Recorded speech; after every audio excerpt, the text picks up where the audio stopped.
মালিকানা অর্জন করার জন্য নির্দিষ্ট কতগুলি পদ্ধতি যদি আমরা মনে করার চেষ্টা করি, যা আমাদের দৈনন্দিন জীবনের মধ্যে আমরা দেখে থাকি, তাহলে সেক্ষেত্রে আমরা দেখব যে মালিকানার মৃত্যুর মাধ্যমে দুইভাবে আমরা মালিক হয়ে থাকি।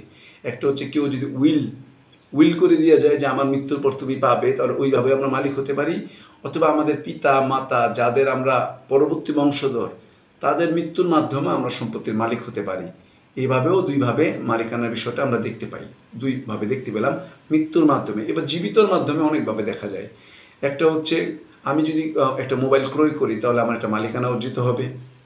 সেকেন্ডারি হচ্ছে আমাকে যদি কেউ দান করে একটা সম্পত্তি, তাহলে সম্পত্তির মাধ্যমে বৈধভাবে দান করলে আমি এর মধ্যে মালিক হব। অবশ্য অবৈধভাবে দান করলে আমি কিন্তু মালিক হচ্ছি না।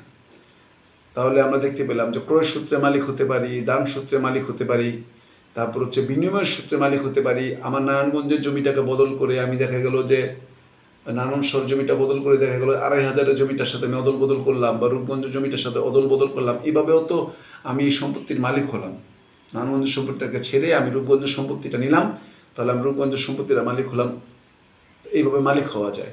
এরপর হচ্ছে দীর্ঘদিন দখল করার ফলেও কিন্তু আইন কিন্তু এখন এটা আছে, দীর্ঘদিন যদি আমি দখল করে রাখতে পারি, তাহলে কিছু নিয়ম শর্ত যদি অনুসরণ করে রাখতে পারি, নির্দিষ্ট সময়কাল পর্যন্ত যদি বেদখল করে রাখতে পারি, তাহলে কিন্তু আমার একটা মালিকানা গ্রো আপ করবে, ইয়াতে কোনো সন্দেহ নাই।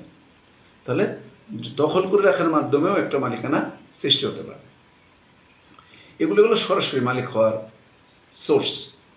আরেকভাবে মালিক হতে পারি যখন কোনো সৃজনশীলতা অর্থাৎ ক্রিয়েটিভিটি, আপনার যোগ্যতা দক্ষতায় আপনি যদি কোনো কিছু আবিষ্কার করতে পারেন, বা কোনো কিছু লিখে টিকে করলেন, আপনি একটা রাইটার, আপনি একটা বই লিখলেন, তাহলে এটার মালিকানা কিন্তু আপনার, কারণ এটা আপনার একক প্রতিভা। আমি যেই ক্লাসগুলির শিট হ্যান্ড নোট এগুলি করছি, এগুলি হচ্ছে আমি মালিক, কারণ এগুলি আমার কর্তৃক সৃষ্টি, আমার নিজস্ব প্রতিভা বলি, পরিশ্রম বলি, সব কিছু মিলেই আমার এটা অর্জন হতে পারে। এটা মালিক আমি। এইভাবে আমার একটা মালিকানা অর্জিত হতে পারে। এগুলি ছাড়াও সংক্ষিপ্ত সময় আরও মালিকানা আমরা দেখতে পাই, যেমন ট্রাস্টের মাধ্যমে আমরা পড়ে আসছি ফার্স্ট ইয়ারে, ট্রাস্টের মাধ্যমেও মালিকানা হতে পারে। একটা মানুষকে ট্রাস্ট করার মাধ্যমে অন্যান্য ব্যক্তিরা এটার মধ্যে লাভভোগীরা এখানে একটা অঘোষিত মালিকানা পেয়ে যায়। যদিও তাদের দায়বদ্ধতা আছে, কিন্তু মালিকানার মতন অনেক সুযোগ সুবিধা তারা পেয়ে থাকে, মালিকানার মাধ্যমে পেয়ে থাকে।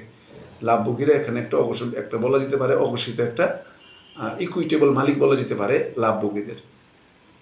এরপর লিজের মাধ্যমে একটা মালিক হতে পারে। আমরা যে লিজ দেই, ইজারা, এটা নির্দিষ্ট বছর পর্যন্ত, 1 বছর, 5 বছর, 10 বছর, 20 বছর, এরকম যে লিজ দেওয়া হয়, এই লিজের মাধ্যমে আমরা দেখতে পাই যে এই জাতীয় মালিকানাগুলি কাজ করে থাকে, মালিকানাগুলি এখানে কাজ করে থাকে।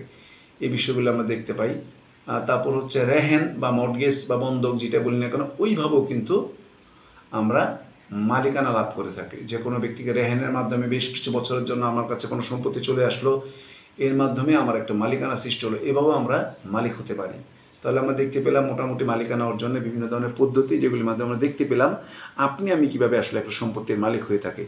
তাহলে আমরা উত্তরাধিকার সূত্রে, উইলের মাধ্যমে, দান, ক্রয়, বিনিময়, দীর্ঘদিন দখল, সৃজনশীলতা মানে ব্যক্তিগত যোগ্যতা, উইলের মাধ্যমে বললাম, লিজ মাধ্যমে, রেহানের মাধ্যমে, ট্রাস্টের মাধ্যমে। আরেকটা মৌলিক পদ্ধতিতে মালিকানা আছে, এটা এখন আর ওইভাবে বলবৎ নাই।